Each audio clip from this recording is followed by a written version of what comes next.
Olá pessoal, bom dia a todos e todas, muito obrigado pelo prestígio desta aula. Hoje nós vamos estar conversando sobre NR33, trabalho em espaço confinado. Então, eu separei aqui algumas coisas da norma, né, que eu acho pertinente para a gente começar o trabalho. Eu acho que eu vou precisar usar isso aqui, não tem jeito.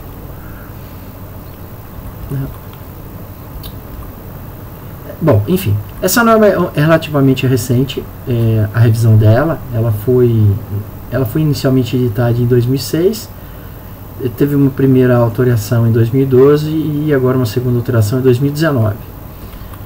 Uma norma, eu acho, bem completa, bem abrangente, bastante interessante. O objetivo dela é a identificação, né, de espaços confinados e o reconhecimento, avaliação, monitoramento e controle dos riscos existentes nas organizações. Então, assim, pensando em espaço confinado, o primeiro grande desafio é conhecer os espaços confinados que existem na organização. Esse é o primeiro grande desafio, né? Ele traz também uma definição clássica, o que é espaço confinado, né? Então, é qualquer área ou ambiente não projetado para ocupação humana contínua, que possua meios limitados de entrada e saída, cuja ventilação existente é insuficiente para remover contaminantes, ou onde possa existir a deficiência ou enriquecimento de oxigênio. Olha, pessoal, essa é a definição da norma e eu acho que está corretíssimo, está perfeito. Eu apenas acho que situações onde tenho risco de acidente, por exemplo, o que eu queria condicionar aliás, eu queria quebrar o paradigma, é não considerar o espaço confinado somente em relação a esta questão de ventilação. Eu acho que isso não é legal. Por quê? Porque o único risco que ele está considerando aqui é que assim, é um local de difícil acesso, né? E consequentemente difícil de sair de lá, onde você pode ter problema com ar, né? É o que está falando aqui, ó, que possua, não é né? Espaço confinado é qualquer área ou ambiente não projetado para ocupação humana contínua, ponto. É vírgula, vamos pôr um ponto aí. Que possua meios limitados de entrada e saída, ponto. É vírgula, mas põe um ponto aí. Então tem que ter meios limitados de acesso, cuja ventilação existente é insuficiente para remover contaminantes ou onde possa existir a deficiência ou enriquecimento de oxigênio. Veja, a norma ela só está se referindo a problema de respiração, associado à respiração. E eu acho que isso daí é um equívoco da NR33. Ela tinha que ser um pouquinho mais abrangente, né? Porque assim, você pode ter um local onde você tem essa questão do acesso ser difícil, não foi projetado para ocupação humana, e lá dentro não vai ter problema de contaminante, lá dentro não vai ter problema desse tipo, mas pode ter problema mecânico, pode ter problema de acidente, pode ter algum outro tipo de problema, entendeu? E aí eu acho que é um espaço confinado, ele tem que se equiparar, é minha opinião, tá, gente? É minha opinião. Tem um vídeo eu não sei se eu passei para vocês, eu acho que, eu não sei se foi para vocês ou foi para a turma anterior, possivelmente deve ter sido para a turma anterior, e eu queria que vocês assistissem ele. Eu não sei se eu vou conseguir localizar aqui, mas podemos tentar, né? Podemos tentar. Eu vou tentar aqui, YouTube. Aí qualquer coisa eu deixo o link para vocês assistirem. YouTube. Tem que tomar cuidado, né, que escreve aqui, né? E aí eu vou colocar aqui, ó, Ciamar, espaço confinado. Ciamar, espaço confinado. Eu acho que é isso, gente. Eu não tenho certeza. Confinado. Não tenho certeza se é isso, mas vamos tentar. Espaço confinado, prossegue. É esse, ó. É isso. Esse aqui é um vídeo de 4 minutos. Eu não sei se tem algum outro mais completo. Eu vou ver esse de 4 minutos aqui. Mas esse vídeo aqui, ele é bem curtinho, né? Espaços confinados. Verifique tudo, depois eu desço as ferramentas. Tudo bem, eu vou ver se está tudo certo com as bordas. Tudo bem.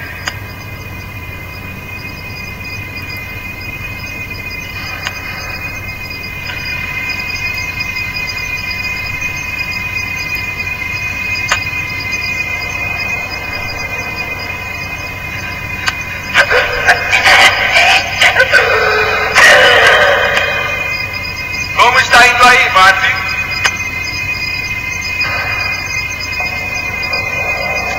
Ei, Martin! Você está legal?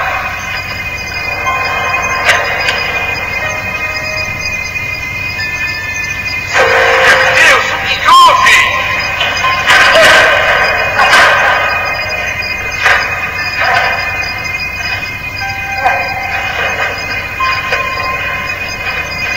Eu estou indo! Acorde!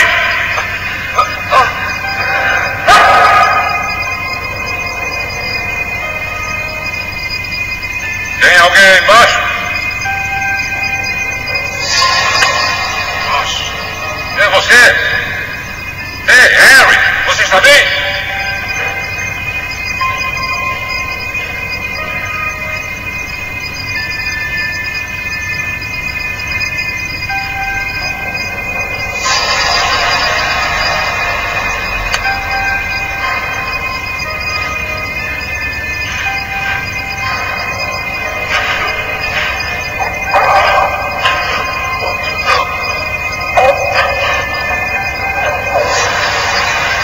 Martin! Harry! O que você viu?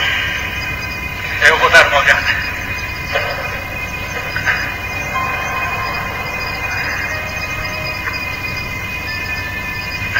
Pegue a lanterna.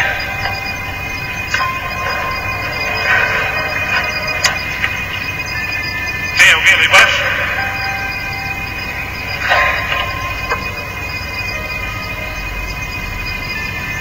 Pegue a máscara. Tem 3 lá.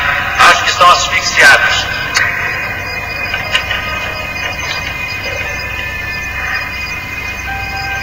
Eu vou pegar uma corda. Você os amarra e eu puxo daqui. De novo. A coisa está feia.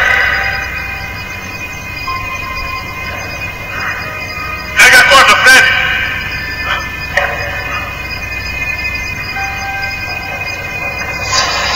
Amarre bem.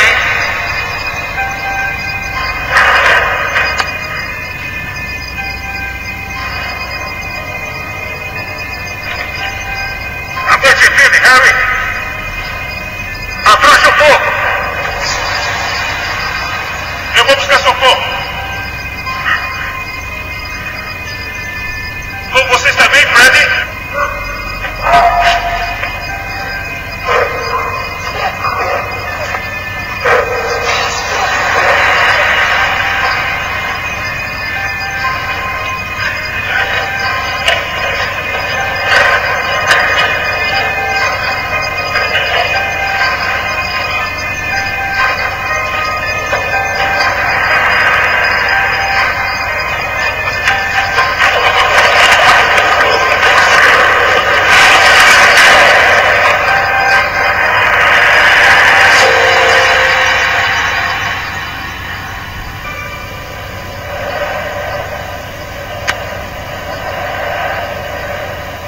Todos morreram tentando salvar uns aos outros.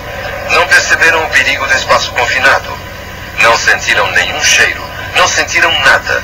Viram apenas um colega precisando de ajuda. Se você acha que acidentes assim não acontecem, engano seu.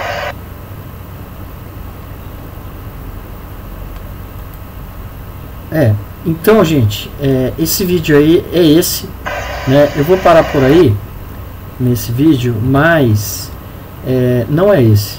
Quer dizer, só que ele está muito curto. Existe um outro aqui que eu vou procurar depois e vou disponibilizar para vocês, que seria ele mais completo, tá? Até o final. Aí eu procuro e deixo disponibilizado para vocês poderem assistir. Eu acho que devo achar, tá bom? Muito bem. Então, voltando à questão master aí da nossa aula, né, sobre espaço confinado. Ali, na realidade, ele vai fazer uma análise e tal, mas eu queria que vocês fossem pensando o que aconteceu, tá? Depois eu coloco o vídeo completo e aí vocês tiram as suas dúvidas, né? Trace aqui as responsabilidades, né? Apesar que o meu mouse não está funcionando, tem que ser aqui. Então, cabe ao empregador indicar formalmente o responsável técnico pelo cumprimento da norma, da NR33, que não necessariamente tem que ser o técnico de segurança do trabalho, né? Mas evidentemente o técnico de segurança do trabalho ele precisa participar, né? Indicando, treinando e principalmente vistoriando, né? Identificar os espaços confinados existentes no estabelecimento. Gente, quando fala que é o empregador, é vocês, né? Somos nós da segurança temos que identificar os espaços confinados. Nós temos que divulgar, né? Identificar os riscos específicos em cada espaço confinado. Implementar a gestão em segurança e saúde do trabalho em espaço confinado por medidas técnicas de prevenção, administrativas, pessoais e de emergência e salvamento, de forma a garantir permanentemente ambientes com condições adequadas de trabalho. Perceba que essas responsabilidades do empregador, na realidade, são as responsabilidades nossas. Porque é óbvio que isso fica empiricamente delegado ao SESMIT, né? Até por uma questão de capacidade de trabalho, né? Garantir a capacitação continuada dos trabalhadores sobre os riscos e as medidas de controle de emergências e salvamento de espaços confinados. Garantir que o acesso ao espaço confinado somente ocorra após a emissão por escrito da PET, Permissão de Entrada de Trabalho, que tem um anexo aqui, um modelo anexo, né, aqui na norma. Fornecer às empresas contratadas informações sobre os riscos nas áreas onde desenvolverão suas atividades e exigir a capacitação de seus trabalhadores. Olha só. Acompanhar a implementação das medidas de segurança e saúde dos trabalhadores, das empresas contratadas, provendo os meios e condições para que eles possam atuar em conformidade com a NR33. Interromper qualquer tipo de trabalho em caso de suspeição de suspeita de condição de risco grave iminente, pensando na NR33, certo? Muito embora isso vale para todas, né? Garantir informações atualizadas sobre os riscos e medidas de controle antes de cada acesso aos trabalhos confinados. Então, veja que as responsabilidades do empregador são amplas, bastante grandes. E não dá para a gente pensar em numa ação reativa, ela tem que ser proativa. Ou seja, antecipadamente tem que conhecer todos os espaços confinados. Antecipadamente tem que conhecer as atividades que se desenvolvem nos espaços confinados. E antecipadamente tem que se fazer um plano, um programa, um plano de gestão, um plano de forma a garantir, aqui ó, né, que esse trabalho ele seja feito da forma mais segura possível, né, com toda a segurança do mundo, digamos assim, né, onde a pessoa não vai correr o risco que aconteceu aí, né, é um negócio supra-sumo. Enfim, fora isso, fala aqui sobre a responsabilidade sobre treinamento, sobre você alertar empresas terceiras que vão desenvolver qualquer tipo de trabalho, né? Sobre as questões de acompanhar as medidas de segurança, de implementar as medidas de segurança, sobre a questão de interrupção dos trabalhos, caso tenha algum tipo de risco grave e iminente, né? E atualização contínua. Então, olha só a responsabilidade da empresa, como ela é ampla nesse quesito da norma. E aqui do trabalhador, o que eu coloquei aqui como responsabilidade do trabalhador, né? Lógico, tudo isso aqui é responsabilidade, né? Colaborar com a empresa no cumprimento da norma, utilizar adequadamente os meios fornecidos os equipamentos, né, fornecidos pela empresa, lógico. Mas eu coloquei o seguinte: comunicar ao vigia e ao supervisor de entrada as situações de risco para a sua segurança e saúde ou de terceiros, que seja o seu conhecimento. Né? Diga-se de passagem que as grandes responsabilidades estão realmente com o empregador, né? E consequentemente com vocês, futuros técnicos em segurança do trabalho, não é mesmo? Bom, falando um pouquinho sobre a gestão da saúde, da segurança e saúde nos espaços confinados, né? Ela tem que ser planejada, tem que ser programada, tem que ser implementada, avaliada, ela tem que utilizar medidas técnicas de prevenção, medidas administrativas, medidas pessoais e, fundamentalmente, capacitação. Né? Anteriormente eu falei de vigia e supervisor. Né? Então é óbvio que nós temos que pensar em 3 caras nessa brincadeira: vigia, supervisor e o trabalhador, né? O trabalhador de espaço confinado. Esses 3 caras nós temos que pensar nessa condição, né? Onde, evidentemente, o vigia, nós vamos estar vendo aí, mas o vigia é aquele que vai ficar olhando o pessoal lá trabalhando, o trabalhador é aquele que vai adentrar no local de espaço confinado, e o supervisor vai ser o responsável pela liberação, pela avaliação, enfim, o supervisor vai ser o responsável por aquela operação, que é uma operação de risco, né, gente? Medidas técnicas de prevenção, né? Identificar, isolar e sanitizar os espaços confinados. Então, assim, espaço confinado não pode ficar aberto, ele tem que estar fechado. O espaço confinado tem que ter controle sobre o espaço confinado. Então, está aqui, tem que identificar, isolar e sinalizar todos os espaços confinados que tem na organização. Né? Tem que identificar esses espaços. Isso é importante. Identificar, que eu digo, não é só identificar de colocar, você saber que é um espaço confinado, que nem sempre é tão visual assim, né? Antecipar e reconhecer os riscos nos espaços confinados. Tem que fazer uma análise de falha, tem que usar um método para tentar encontrar os riscos. E aí você tem que conhecer quais são as atividades desenvolvidas naquele ambiente, né? Ou quais são as atividades que possam vir a ser desenvolvidas naquele ambiente. Então isso também é fundamental. Proceder à avaliação e controle dos riscos físicos, químicos, biológicos, ergonômicos e mecânicos. Eu prefiro de acidente o termo, né? Mas enfim, você tem que, todas as formas de risco têm que ser avaliadas. E não apenas uma. Beleza? Então, todas as formas. E aí você vê que esta questão aqui, proceder à avaliação dos controles de riscos físicos, químicos, biológicos, ergonômicos e mecânicos, ele meio que concorre um pouco com a definição de espaço confinado, né? Porque de repente você poderia só fazer análise de riscos químicos, que é o que a definição lá, ela remete, né? Mas não, aqui está bem coerente, né? Olha, todos os riscos ambientais tem que ser avaliado tudo. No vídeo que eu passei para vocês, de cara você tem um risco de queda, tinha uma escada ali, não é? Então, assim, o acesso, a saída do espaço confinado ali requer uma análise dos riscos, né? O próprio resgate ali requer uma análise de risco, né? Como que resgata uma pessoa ali, né? Para começar, não tinha ninguém com cinto de segurança. E como você amarra uma corda na pessoa e puxa? Né? No que não dá para fazer, dá para fazer, mas, né? Isso tem que ser previamente pensado, né? Então, assim, uma coisa é muito claro para mim ali, todos eles tinham que estar usando cinto de segurança. Lógico, isso não é a medida principal ali, né? Porque eles perderam a vida entrando num ambiente de espaço confinado. O cinto de segurança não salvaria a vida deles, isso eu reconheço.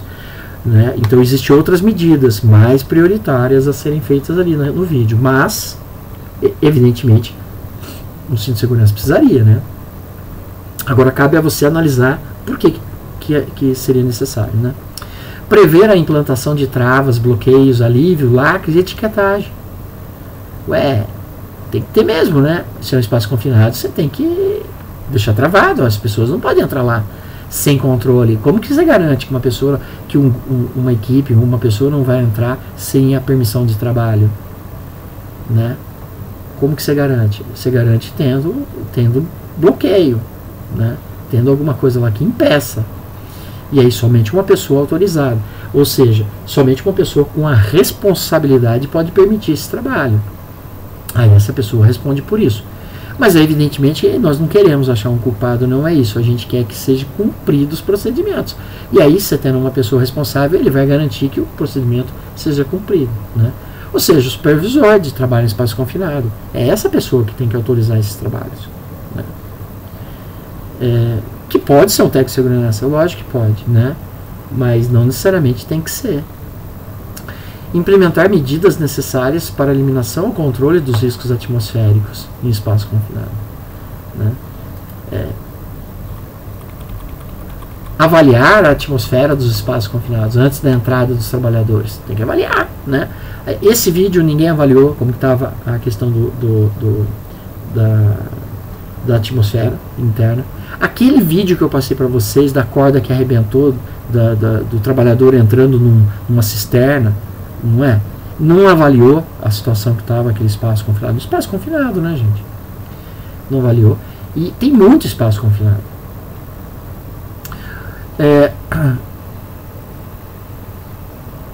Deixa eu ver aqui.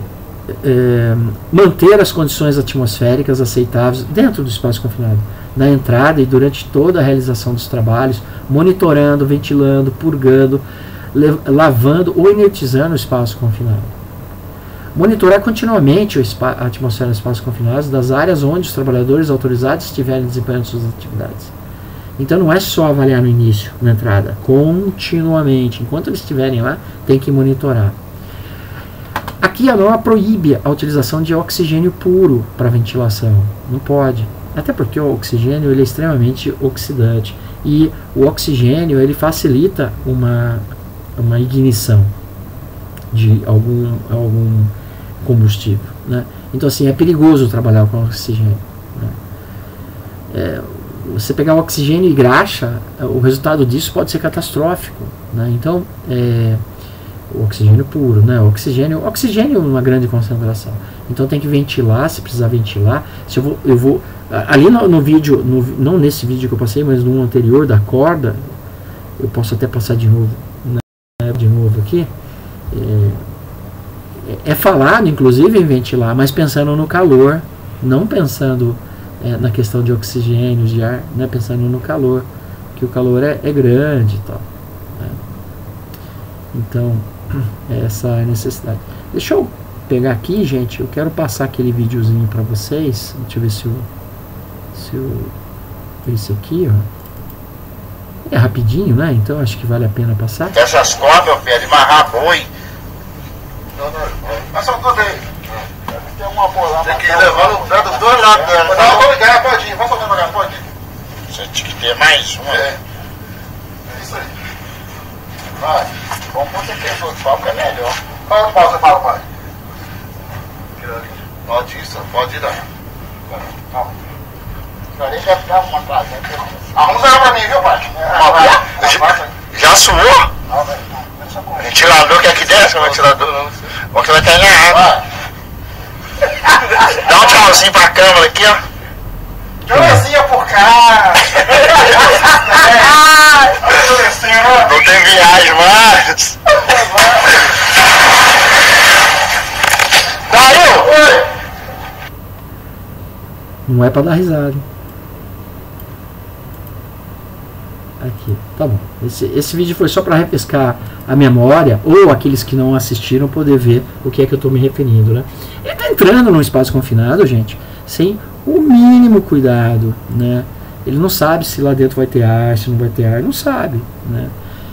Esse é um dos riscos. O outro risco que tinha é a questão do próprio acesso, né? Uma corda não apropriada, um sistema de roldana que não é roldana, enfim, tá, não tem absolutamente nada correto ali, né? Não tinha uma linha de vida, não tinha um cinto de segurança. Agora fala pra mim, e como não aconteceu nada no rapaz, né? Possivelmente porque a gente escuta ele chegando na água e ele responde, e não me pareceu que aconteceu nada, que era Deus que não tenha acontecido nada. Mas e se acontece? Como retira aquele trabalhador lá de dentro? Essa é uma pergunta que você sempre tem que se fazer. Se acontecer alguma coisa, como que retira o trabalhador de lá? Né? Testar os equipamentos de medição antes de cada utilização. Olha, eu vou analisar se tem ar lá dentro, eu pego um aparelhinho, coloco a bateria nele, coloco a pilha nele, coloco a bateria nele e já vou usando. Peraí, o que te garante que esse instrumento está me indicando certinho? Eu tenho que colocar num calibradorzinho, eu tenho que colocar eu tenho que fazer uma aferição para ver. Eu tenho que colocar numa situação boa e numa situação ruim e depois voltar numa boa, né, para saber se ele está indicando certinho. Né? Eu tenho que fazer isso, né? Isso para todo instrumento onde ele é extremamente importante. Todo instrumento onde você depende dele e a falha dele pode, digamos assim, a não operacionalidade dele pode significar um risco extremamente grande. Não exatamente que é o aparelho que te coloca em risco, mas ele pode te tirar do risco, né? Então, se ele pode tirar do risco, ele é muito importante. Você tem que ter certeza que ele funciona. Então, você tem que pegar esse aparelho de monitoramento de gases, colocar num padrão, né, num calibrador, e ver se ele está bom, ele está funcionando, está legal, ou não está bom, né? Ou não. Então, se não está legal, eu não posso confiar nele. Existem uns detetores de alta tensão que é bem comum isso daí. É um detetor por proximidade, né? Como que eu vou checar para ver se a tensão elétrica, se um cabo de energia tem de alta tensão, se ele tem energia? Não dá para usar esses multímetros, esses voltímetros, né, convencionais, sem chance. Então são detetores de proximidade. Aí o que é normal? O operador ele aproxima esse detetor de proximidade, de detecção de proximidade numa linha de alta tensão. Ele vai apitar, ele aproxima num local que não tem tensão, não é para apitar, e ele volta no local de tensão, ele vai apitar de novo, né? E aí ele tem certeza que ali está energizado. Ou o contrário, entendeu? Ou o contrário, eu vou mexer num fio que eu acho que não tem energia, então eu aproximo num fio que tem energia, ele apita, aproximo o fio no cabo que não tem energia, ele não apita, aproximo num fio que tem energia, ele apita de novo, então eu sei que ali não tem energia, né? Lógico, eu também sei que não tem, porque foi feito todo o procedimento para desligar. Mas, gente, e se tiver energia? Você entende como o instrumento ali é extremamente importante? E se desligar o cabo errado, e ele acha que aquele cabo não tem energia, ele vai lá e põe a mão. Acabou a brincadeira, né? Acabou a brincadeira. Nessa vida, acabou a brincadeira. Tá? Então essas coisas são sérias, muito sérias. E utilizar equipamentos de leitura direta, intrinsecamente seguros, providos de alarme, calibrados, protegidos contra emissão eletromagnética ou interferências de radiofrequência. Utilizar o equipamento certo, né, para aplicação. Então assim, eu vou utilizar um instrumento de leitura direta, um instrumento que eu consigo, primeiro que ele digamos assim, ele acaba sendo menos dependente de outras. Eu não vou ter que fazer cálculo, eu não vou ter que comparar com tabela, é direto, ele vai me dar uma indicação direta lá qual é o valor. Intrinsecamente seguro, ou seja, se ele falhar, ele falha em prol do operador. Se o circuito interno dele falhar, ele vai dizer que está ruim, não pode entrar, entendeu? Ele tem que estar segurança intrínseca, ele tem que estar assim, no momento de falha do aparelho, ele tem que me garantir que não libera o serviço. Tem que ter alarme, né? Tem que estar calibrado, ele tem que estar protegido contra emissões eletromagnéticas ou interferências de radiofrequência. Ele não pode sofrer interferência. Ele funciona bem, mas lá dentro não funcionou, deu uma interferência, não funcionou. Não pode. Tá? Ele tem que estar imune a essas questões. Até porque você pode entrar num espaço confinado onde tem cabo de energia elétrica, e aí? E aí você vai ter esses problemas, né? Bom, em áreas classificadas com risco de explosão, esses equipamentos elétricos eles têm que ser certificados para trabalhar em área classificada, né? Então tem mais essa ainda, né? Ele não pode ser uma fonte de ignição, né? Então essa questão aí ela também tem que ser preponderante ali, né? As avaliações atmosféricas iniciais devem ser realizadas fora do espaço confinado. Bom, então a gente começa a avaliar fora do espaço confinado, né? O ideal é, inclusive, que mesmo a medição interna a gente consiga fazer fora, sem ter que entrar no espaço confinado, né? Esse é o ideal. Adotar medidas para eliminação ou controlar os riscos de incêndio ou explosão em trabalhos a quente, solda, aquecimento, brilhamento, corte, né, que libera chama, faíscas, calor, tá? Então tem que ter algumas medidas para controlar esse risco, né? Principalmente questões de explosividade. Adotar medidas para eliminar ou controlar o risco de inundação, soterramento, engolfamento. Vocês lembram que é engolfamento? Aqui no vídeo, eu vi um vídeo aqui, ó, de engolfamento. Eu não sei se vocês observaram. Tem vários vídeos bacanas aqui pra gente olhar, né? Então, quer ver? Deixa eu ver. Eu passei rápido, então não tenho certeza onde foi. Mas eu vi um de engolfamento e eu vi também resgate. Aqui, ó, é legal porque você pode estar exaurindo ou insuflando ar dentro de um espaço confinado. Isso é muito importante, né?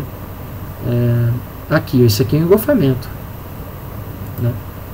Deixa eu ver se eu consigo mostrar aqui.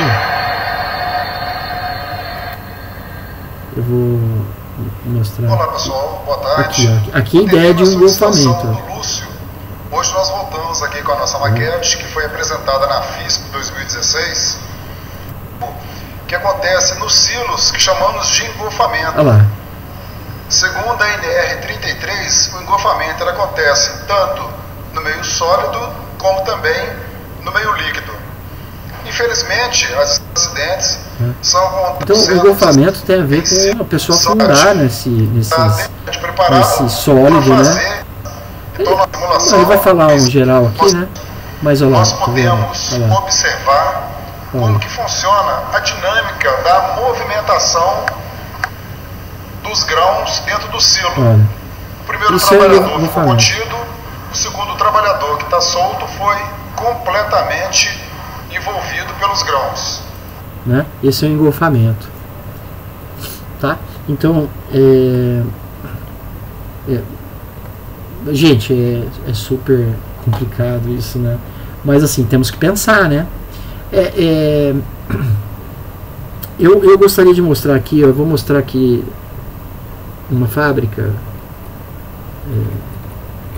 assim, não tem problema, eu acho que era aqui mesmo. Não tem problema nenhum a fábrica, tá, gente? Eu só queria mostrar aqui maps e mostrar assim alguns pontos assim de riscos de, como que diria, de espaço confinado, tá? E também eu nem vou preparar, não estou preparando isso aqui, tá? Deixa eu ver se eu acho aqui. Nossa, eu tô meio ruimzão de governador. Opa, tá longe. Aqui, Resende, Barra Mansa, Volta Redonda, aqui, por aqui. Rosal, Piraí, aqui. Então eu queria mostrar aqui para vocês uma fábrica, né? Aqui nós temos uma fábrica, que por sinal foi uma fábrica que eu trabalhei. E assim, tem muito espaço confinado numa fábrica, como qualquer fábrica, né? É normal, eles têm mesmo, né? E aqui eu queria mostrar alguns espaços confinados, coisas tontas. Então você tem aqui, por exemplo, uma caixa d'água. Uma caixa d'água, por que não? Se alguém tiver que entrar na caixa d'água para dar manutenção interna, para lavar, não é? É um espaço confinado. Esses tanques, muitos tanques que tem, né? Muitos tanques que tem, todos os espaços confinados. Se tiver que entrar para limpar, para dar manutenção. Esses caras aqui, ó, são silos. Esses aqui são silos de concreto. São espaços confinados, com risco de engolfamento, inclusive, né? Se a pessoa chegar no seu topo aqui e por cima tentar entrar, engolfamento, né? Então assim, é só para mostrar para vocês que espaço confinado, olha, aqui eu já estou mostrando um monte de espaço confinado, cada tanque, cada reservatório é um espaço confinado. Isso de coisa grande, aí tem coisas pequenas, né, aqui dentro. E isso vai ser em qualquer fábrica, tá? Não é que é perigosa, não. Isso em qualquer organização você vai encontrar esse tipo de problema. E cabe a nós identificarmos esses riscos, né, justamente para poder minimizar os efeitos, né? Ok?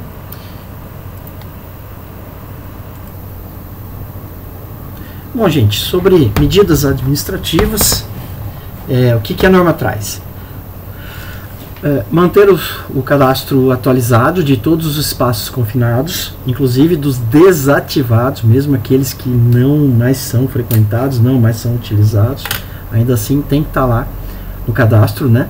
E evidentemente os respectivos riscos para cada um deles. Definir medidas para isolar, sinalizar, controlar ou eliminar os riscos dos espaços confinados. Manter sinalizado permanentemente junto à entrada do espaço confinado. Tem que estar público e notório que para a pessoa interna de que ali é um espaço confinado, né? Então tem que ter uma sinalização permanente. Implementar procedimento para trabalho em espaço confinado. Adaptar o modelo de permissão de entrada e trabalho que está nesse anexo. As característica da empresa, né? Depois nós vamos dar uma olhadinha nesse anexo. Preencher, assinar e datar em 3 vias a permissão de trabalho, de entrada e trabalho, antes do ingresso de trabalhadores em espaço confinado. Possuir um sistema de controle que permita a rastreabilidade da permissão de entrada e trabalho e entregar para um dos trabalhadores autorizados e ao vigia cópia da permissão de entrada e trabalho. Encerrar a permissão de entrada e trabalho quando as operações forem completadas, quando ocorrer uma condição não prevista ou quando houver pausa ou interrupção dos trabalhos. Manter arquivada os procedimentos e permissões de trabalho por 5 anos. Designar as pessoas que participarão das operações de entrada, identificando os deveres de cada trabalhador e providenciando a capacitação requerida. Estabelecer procedimento de supervisão dos trabalhos no exterior e no interior dos espaços confinados, tanto por fora quanto por dentro do espaço confinado. Assegurar que o acesso ao espaço confinado somente seja iniciado com acompanhamento e autorização de supervisão capacitada. Garantir que todos os trabalhadores sejam informados dos riscos e medidas de controle. Implementar um programa de proteção respiratória de acordo com a análise de risco, considerando o local, a complexidade e o tipo de trabalho a ser desenvolvido, né? Então tá aí, essas são as medidas administrativas previstas, né, que deve ser feito, né? Aqui ele vai falar um pouquinho sobre a permissão de trabalho, né, que ela não a permissão de entrada de trabalhos é válida somente para cada entrada. Então, cada entrada que tiver tem que ter uma nova permissão. Até porque tem que se avaliar se as condições, os riscos são exatamente os mesmos, né?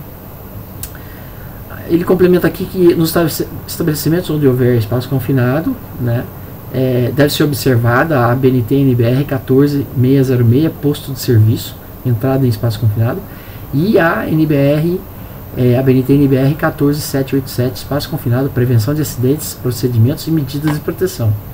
E evidentemente se tiver alguma alteração dessas duas normas também.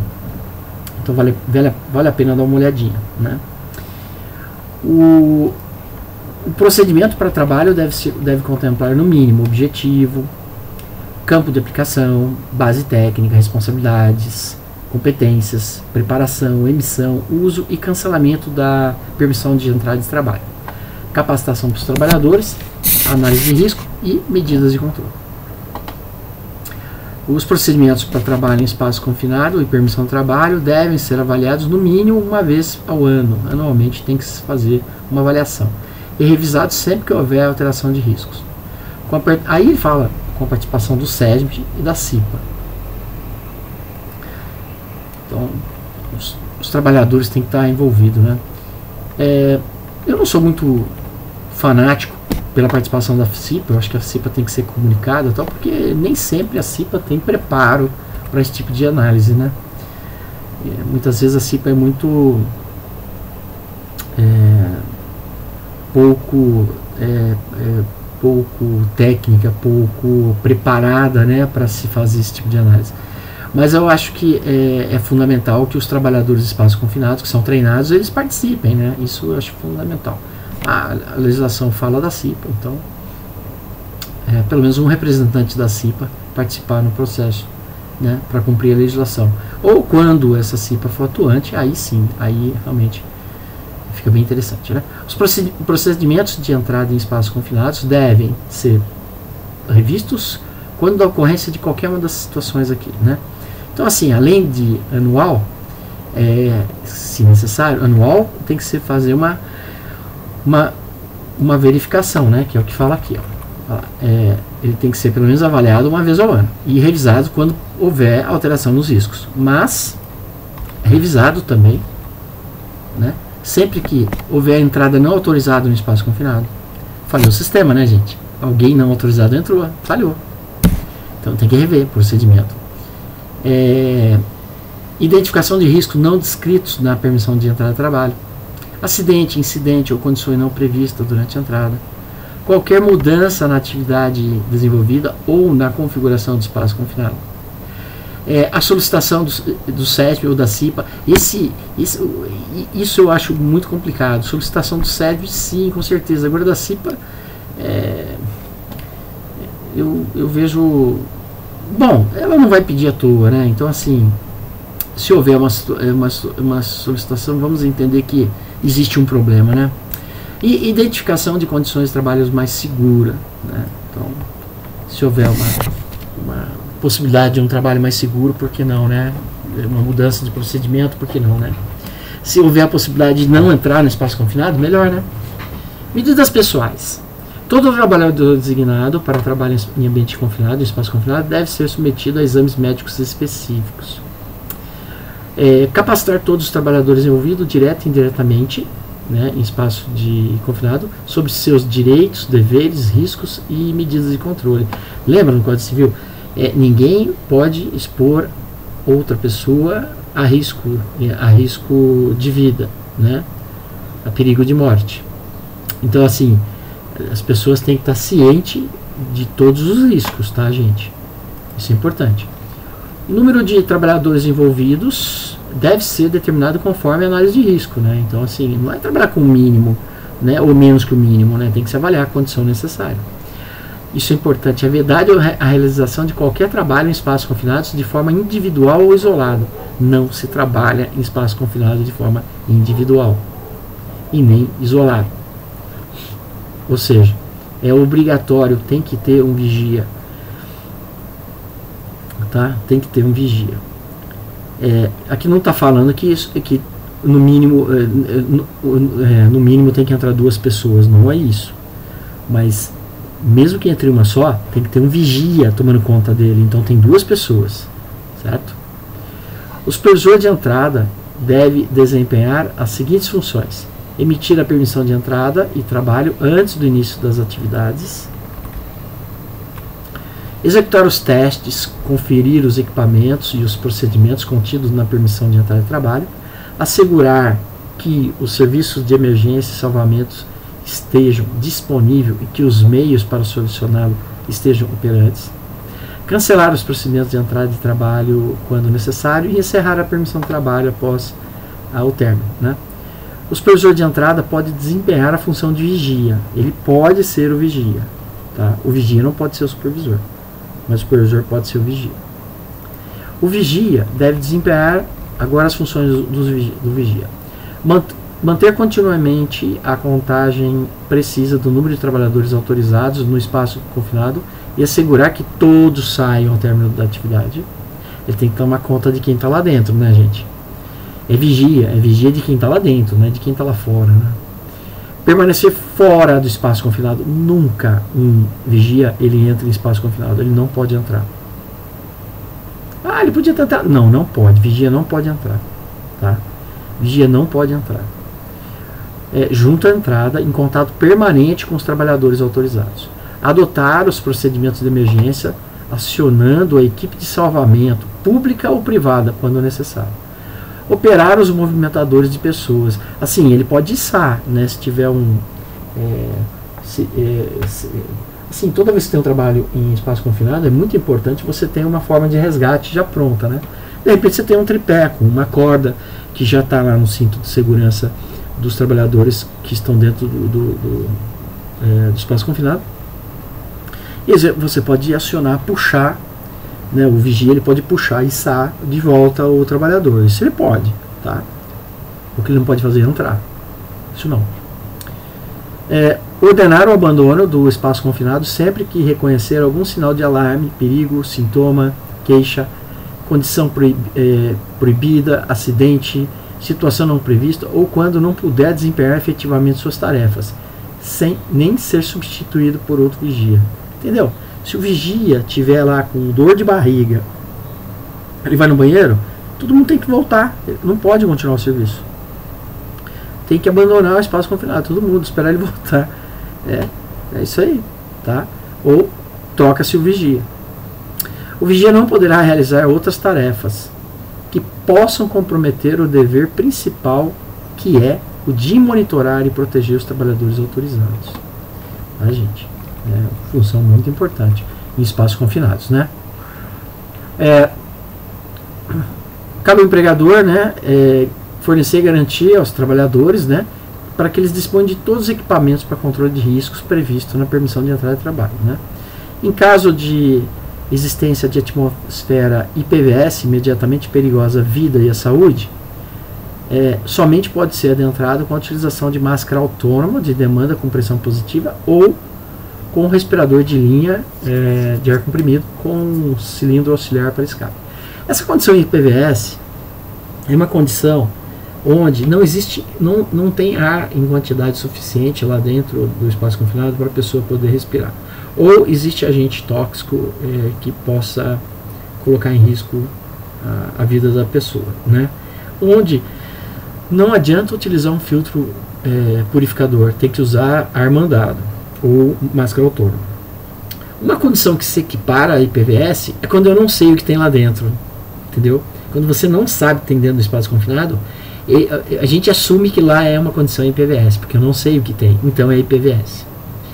Tá? Pode entrar, desde que utilize máscara autônoma, sabe máscara de mergulhador? Com cilindro, mesma coisa. Ou então, ar mandado, linha de ar comprimido mandado com cilindro auxiliar para escape. Aí sim, você depende, você não depende da atmosfera interna para poder respirar, né? Naquele vídeo que eu iniciei a aula da Ciamar, na realidade o que acontece? Os trabalhadores que entraram no espaço confinado, nenhum estava com filtro autônomo, nenhum estava com ar mandado, nenhum, né? É vedada a designação, capacitação em espaço confinado, que vai falar que é vedada a designação de trabalhos em espaço confinado sem capacitação, né? Ninguém pode trabalhar em espaço confinado sem ter a capacitação. Então a empresa, o empregador, ele tem que implantar programa de capacitação, né? Sempre que ocorrer, quando houver uma razão para acreditar que exista desvio na função ou nos procedimentos de entrada no espaço confinado ou que os conhecimentos não sejam adequados. Lógico, primeiramente tem que ter o treinamento. Aqui como que eu vou falar? É uma reciclagem, né, do trabalhador, né?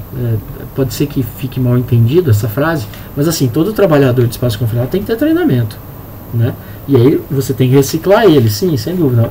Aí existiam umas condições para você fazer a reciclagem, né? Mas vamos aqui, ó. Todo trabalhador autorizado, vigia e supervisor de entrada devem receber capacitação periódica anualmente, com carga de 8 horas. Tá? Então aqui já fala que tem que fazer a reciclagem deles, né? Já está falando aqui. E não fala para todos eles, né? Então você vê que só vai mudar a questão das carga mínima, né? Aqui para essa reciclagem de 8 horas, cada 12 meses. E a capacitação inicial, ele fala aqui que é de 16 horas, né? E aqui o conteúdo que tem que ter na inicial. Mas isso para trabalhador autorizado e vigias, tá? Ou seja, quem vai efetivamente fazer o trabalho dentro do espaço confinado e o vigia que vai tomar conta dele. Então aqui tem um programinha, definições, reconhecimento, avaliação do controle de risco, funcionamento de equipamentos utilizados, procedimento de utilização da permissão de entrada de trabalho e noções de resgate e primeiros socorros. Já o supervisor de entrada, ele também tem que fazer o treinamento, né? Só que esse treinamento ele abrange identificação do espaço confinado, critério de indicação e uso de equipamentos para controle de risco, conhecimento sobre práticas seguras no espaço confinado, legislação de segurança e saúde do trabalho, programa de proteção respiratória, áreas classificadas e operações de salvamento. Então veja que é mais amplo, muito mais amplo esse treinamento do supervisor, né?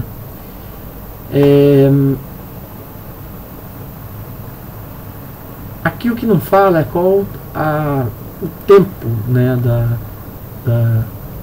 da capacitação dele, né? Deixa eu ver, aqui. Ó, todo supervisor de entrada deve receber essa capacitação específica, que está aqui, com carga horária mínima de 40 horas para capacitação inicial. Tá? Então, primeiro treinamento, 40 horas para o supervisor. Ao término do treinamento, deve-se emitir um certificado contendo o nome do trabalhador, conteúdo programático, carga horária, especificação do tipo de trabalho, espaço confinado, data e local da realização do treinamento, assinatura do instrutor e do responsável técnico, né? Sobre emergência e salvamento, o empregador deve elaborar e implementar procedimentos de emergência e resgate, né? Incluindo descrição dos possíveis cenários de acidentes obtidos a partir da análise de risco, descrição das medidas de salvamento e primeiro socorro que deve ser executado, seleção e técnicas de utilização dos equipamentos de comunicação, iluminação de emergência, busca, resgate, primeiros socorros, transporte de vítimas, acionamento de equipe responsável, pública ou privada, pela execução das medidas de resgate, primeiros socorros e exercício simulado anual, né, de salvamento dos possíveis cenários de acidentes de espaço confinado. Veja, gente, não é uma tarefa tão trivial, né? É bem complicado.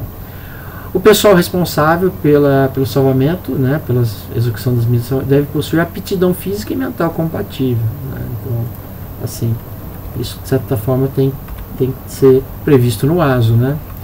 E é vedado a entrada e a realização de quaisquer serviços, trabalhos em espaços confinados, sem a emissão da permissão de entrada do trabalho, né? Aí acabou.